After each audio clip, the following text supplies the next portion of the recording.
নমস্কাৰ মৰমৰ ছাত্ৰ ছাত্ৰী আৰু মোৰ বন্ধু বান্ধৱীসকল আহোম ক্লাছেছ ইউটিউব চেনেলটোত আপোনালোকৰ স্বাগতম জনাইছোঁ।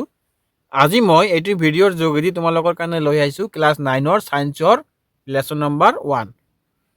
আমাৰ পাঠটোৰ নাম কি আছে? আমাৰ চাৰিওকাষৰ বস্তুবোৰ। ছাত্ৰ ছাত্ৰীসকল, তোমালোকে যদি এইটো ভিডিঅ' গোটেইখিনি চোৱা মনোযোগেৰে, তেনেহ'লে তোমালোকক আৰু বাকী একো ভিডিঅ' চাব নালাগে। ইয়াৰ পৰাই তোমালোকৰ এক্সামত গোটেইখিনি কমন পৰি যাব আৰু ইয়াতে বহুতখিনি MCQ টাইপ কুৱেশ্যন আছে 1 মাৰ্কৰ। তোমালোকে এইবিলাক চালে ইয়াৰ পৰা এক্সামত কমন পৰি যাব। যিসকল ছাত্ৰ ছাত্ৰীয়ে এই ভিডিঅ'টো প্ৰথমবাৰৰ বাবে চাই আছা বা মোৰ চেনেলটোত প্ৰথমবাৰ আহিছা, তেনেহ'লে তোমালোকে চেনেলটো ছাবস্ক্ৰাইব কৰি লোৱা আৰু এনেকুৱা ধৰণৰ বাকী ছাবজেক্টবিলাকৰ ভিডিঅ' তোমালোকে পাই যাবা।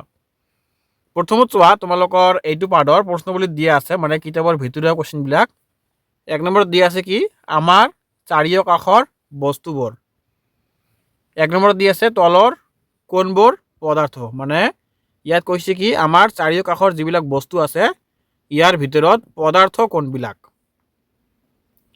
যেনেকুৱা প্ৰথমত দি আছে কি চকী, বায়ু, প্ৰেম, গন্ধ, ঘৃণা, বাদাম, চিন্তা, ঠাণ্ডা পানীয়, সুগন্ধি দ্ৰব্যৰ সুবাস। এই গোটেইখিনি বস্তুৰ ভিতৰত পদাৰ্থ কোনটো আমাক ক'বলৈ কৈছে।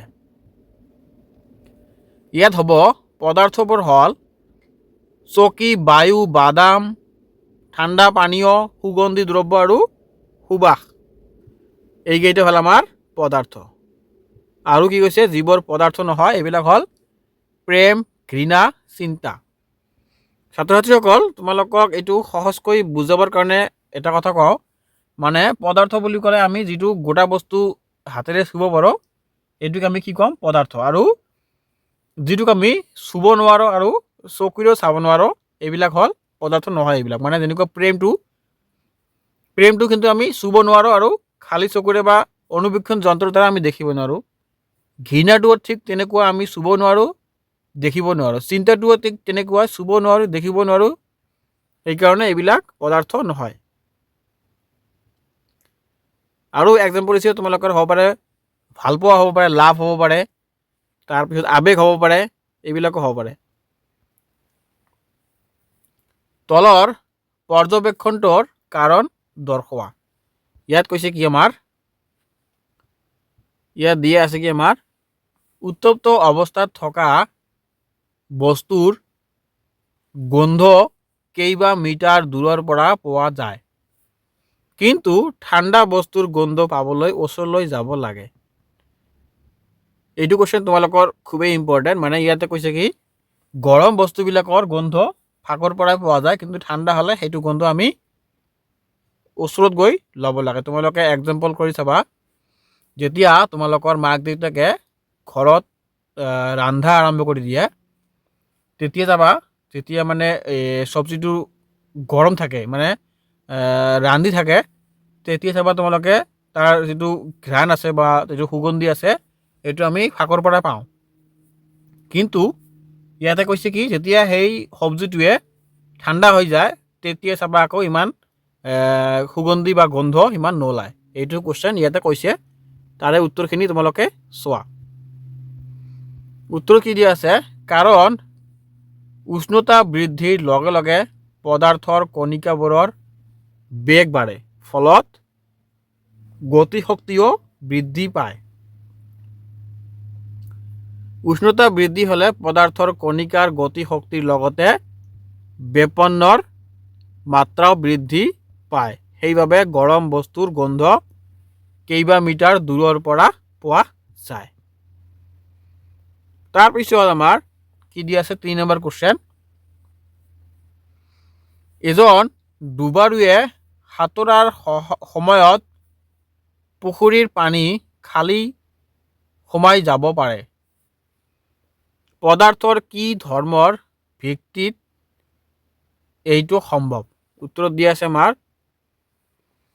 পানীৰ কণিকাবোৰৰ আকৰ্ষণ বল আছে, যদিও এই আকৰ্ষণ বল কম হোৱাৰ বাবে এজন ডুবাৰুৱে সাঁতোৰাৰ সময়ত পুখুৰীৰ পানী ফালি সোমাই যাব পাৰে।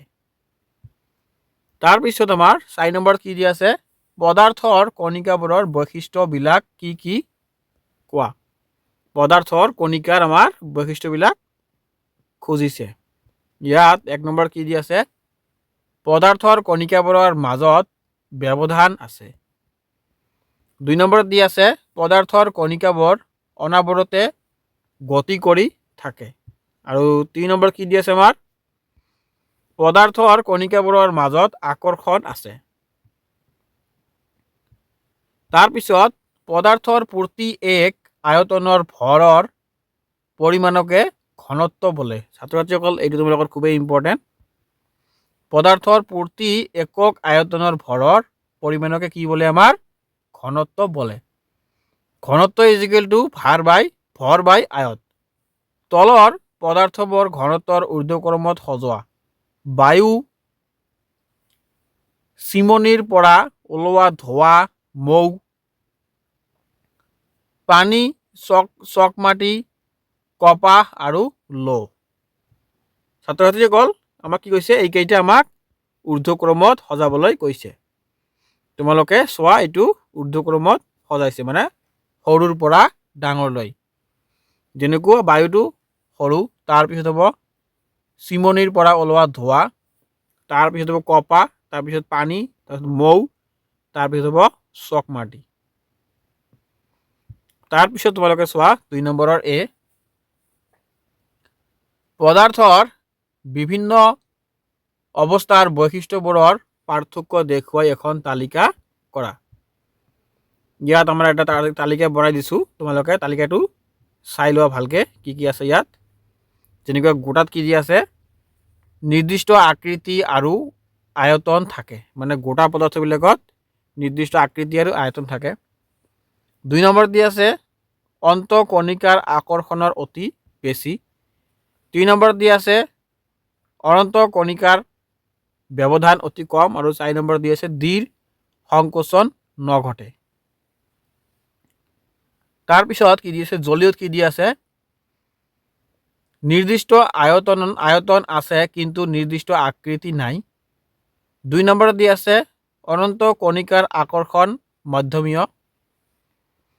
3 নম্বৰত দি আছে, অনন্তকণিকাৰ ব্যৱধান মধ্যমীয়। আৰু 4 নম্বৰত দি আছে, দৃঢ় নহয়, সামান্য সংকোচন ঘটে। তাৰপিছত গেছত কি দি আছে, 1 নম্বৰত নিৰ্দিষ্ট আকৃতি আৰু আয়তন নাই। 2 নম্বৰত দি আছে, অনন্তকণিকাৰ আকৰ্ষণ একেবাৰে কম, নিম্নাক্ত। আৰু 3 নম্বৰত দি আছে, অনন্তকণিকাৰ ব্যৱধানত অতি বেছি। 4 নম্বৰত দি আছে, একেবাৰে দৃঢ় নহয়, সহজে সংকোচন ঘটাব পাৰি। তাৰপিছত আমাৰ বি নম্বৰত কি দি আছে, তলৰ বিষয়বিলাকৰ ওপৰত মন্তব্য দিয়া। যেনেকৈ ইয়াত দি আছে, দৃঢ়তা, ইয়াতে হ'ব কি সংকোচনশীলতা, তাৰপিছত আছে কি প্ৰবাহিতা, তাৰপিছত দি আছে আকাৰ, তাৰপিছত গতিশীল আৰু ঘনত্ব। ইয়াৰ উত্তৰখিনি আমাৰ দিয়া আছে, উত্তৰত দি আছে কি দৃঢ়তা, এইটো হ'ব কি বাহ্যিক বল প্ৰয়োগ কৰিলেও পদাৰ্থই নিজৰ আকৃতি সলনি নকৰা ধৰ্মকে দৃঢ়তা বোলে। তাৰপিছতে হবে সংকোচনশীলতা, চাপ প্ৰয়োগ কৰি পদাৰ্থৰ কণিকাবোৰৰ ব্যৱধান কম কৰিব পৰা ধৰ্মটোক সংকোচনশীলতা বোলে। জলীয় আৰু গেছীয় পদাৰ্থই সংকোচনশীলতা দেখুৱায়।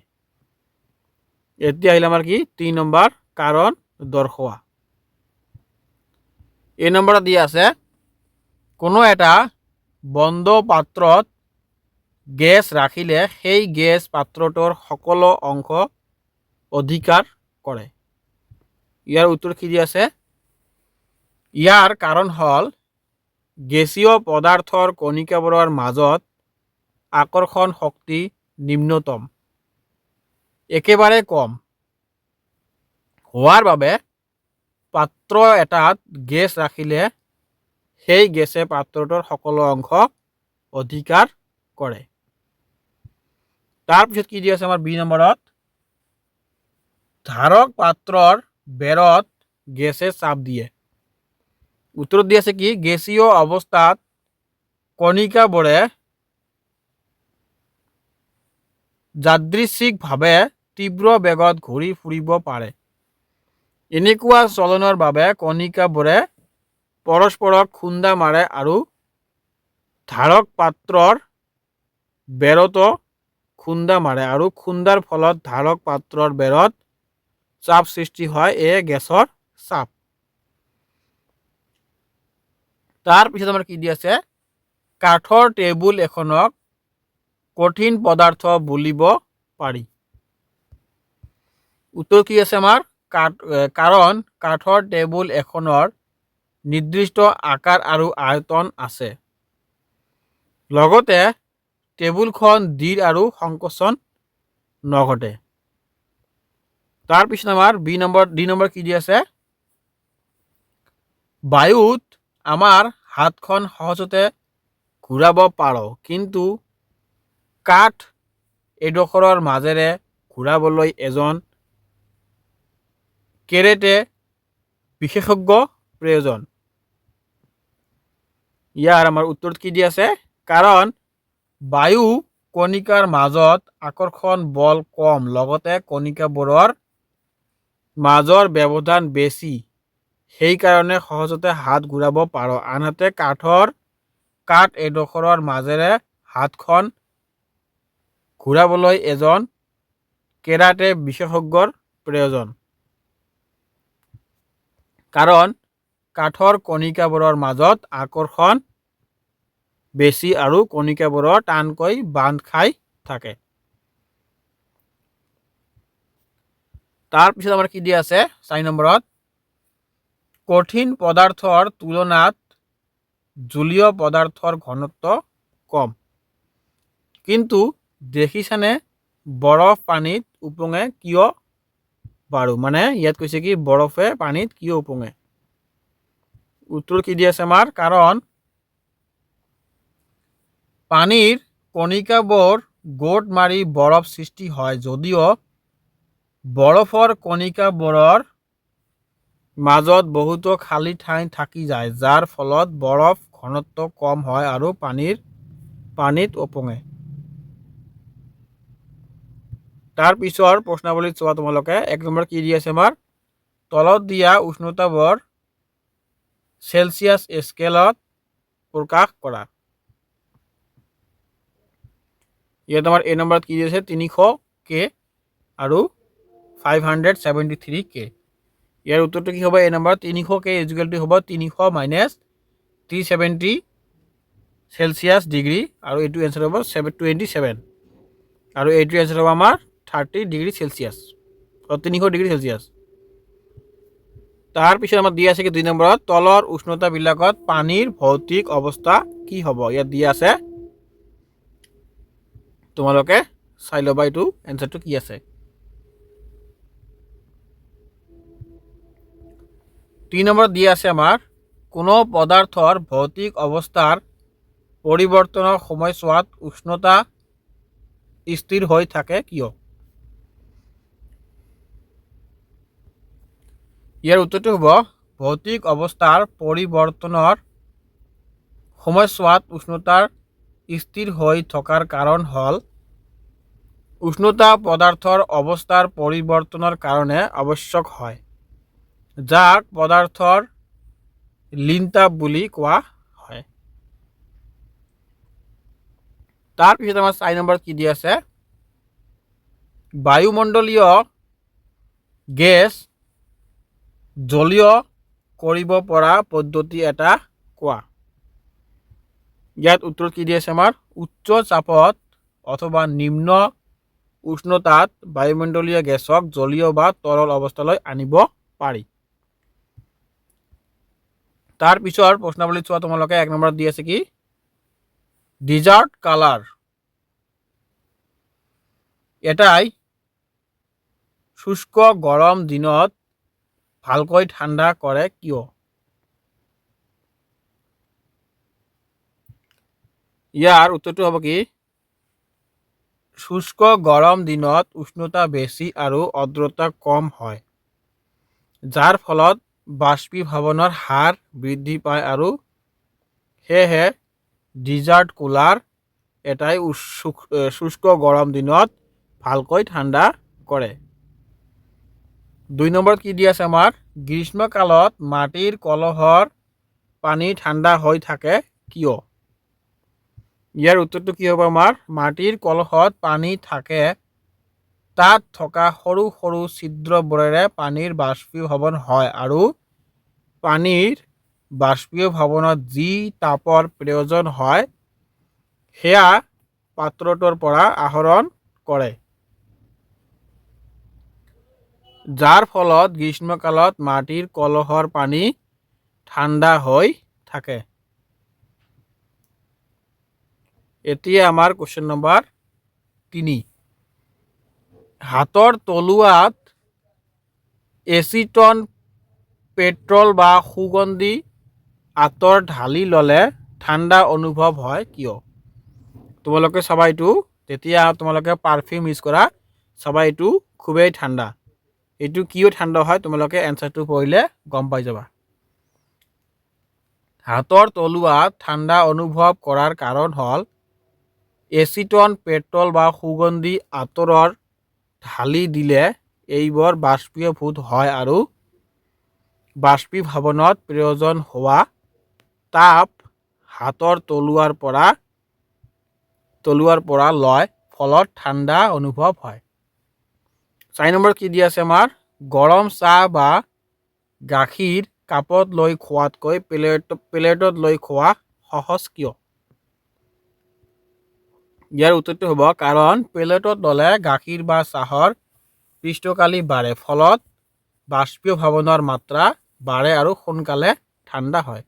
তোমালোকে চাবা যেতিয়া ঘৰত তোমালোকে চাহ খোৱা, যেতিয়া সৰু সৰু ল'ৰা ছোৱালীক চাহ খাবলৈ দিয়ে, তোমালোকে চাবা যেতিয়া ঘৰত সৰু ল'ৰা ছোৱালীক চাহ খাবলৈ দিয়ে তেতিয়া তেওঁলোকক কাপত নিদিয়ে, বাটি বা প্লেটত দিয়ে, সেইকাৰণে দিয়ে যাতে চাহটো সোনকালে ঠাণ্ডা হৈ যায়।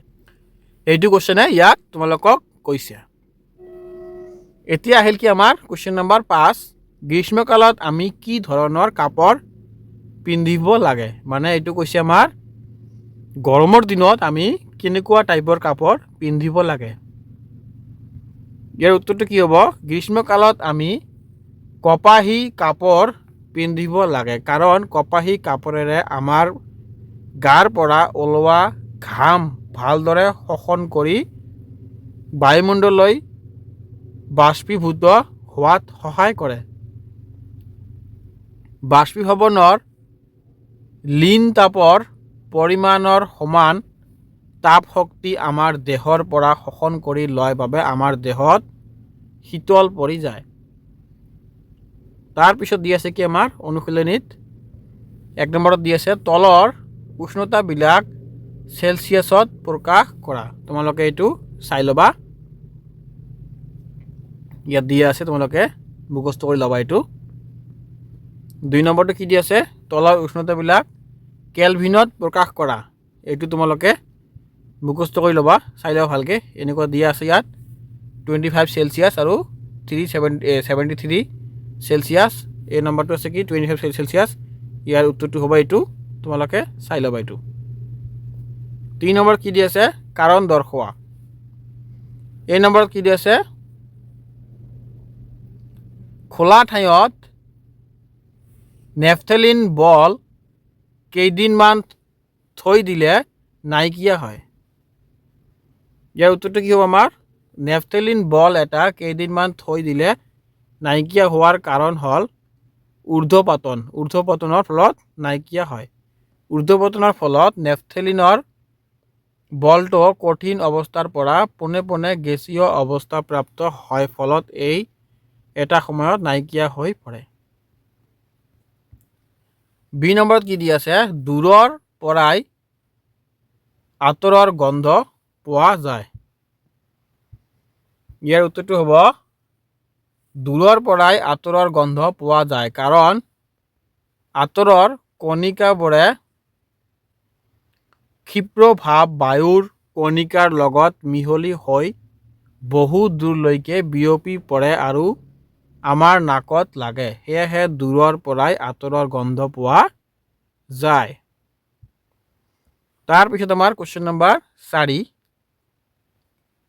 কণিকাবোৰৰ মাজৰ আকৰ্ষণ বলৰ ঊৰ্ধ্বক্ৰমত সজোৱা পানী, চেনি আৰু অক্সিজেন।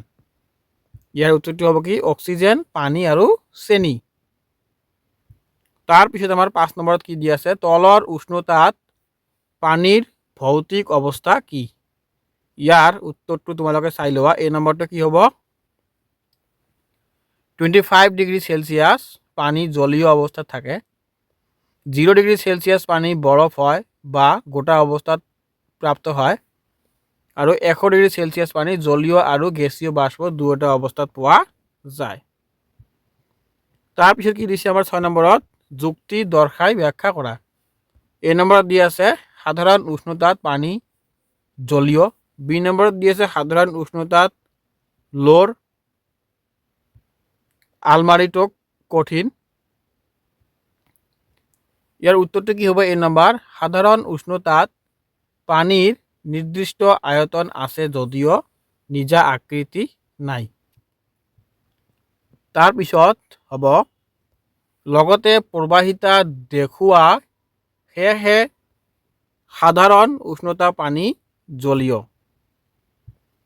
বি নম্বৰত কি দি আছে?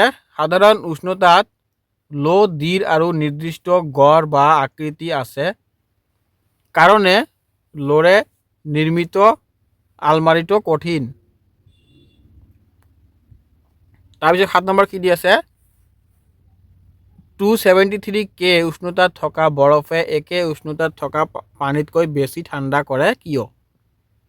ইয়াৰ উত্তৰটো হ'ব কি আমাৰ 273 K উষ্ণতাত থকা বৰফে একে উষ্ণতাত থকা পানীতকৈ বেছি ঠাণ্ডা কৰে কাৰণ 273 K উষ্ণতাত থকা বৰফ তুলনামূলকভাৱে একে উষ্ণতাৰ পানীতকৈ কম শক্তি নিহিত হৈ থাকে। তাৰপিছত আমাৰ 8 নম্বৰ কি দি আছে? উতলা পানী আৰু পানীৰ ভাপৰ কোনটোৱে বেছিকৈ পুৰিব? ইয়াৰ উত্তৰটো কি হ'ব? পানীৰ ভাপে বেছিকৈ পুৰিব কাৰণ একে উষ্ণতাত থকা জলীয় ভাপৰ কণিকাবোৰৰ শক্তি পানীৰ কণিকাবোৰৰ শক্তিতকৈ বেছি। জলীয় ভাপৰ কণিকাবোৰে অতিৰিক্ত লিনতাপ ধৰি ৰখাব বাবে এনে হয়। 9 নম্বৰ কি দি আছে আমাৰ? অৱস্থাৰ পৰিৱৰ্তন দেখুৱাই তলৰ চিহ্নটো ABCD আৰু Fৰ নাম দিয়া। তোমালোকে চিত্ৰটো চাই লোৱা। ইয়াৰ পৰা তোমালোকৰ ABCD Fৰ নাম হ'ব। A হ'ব আমাৰ কি? গলন। আৰু B হ'ব কি?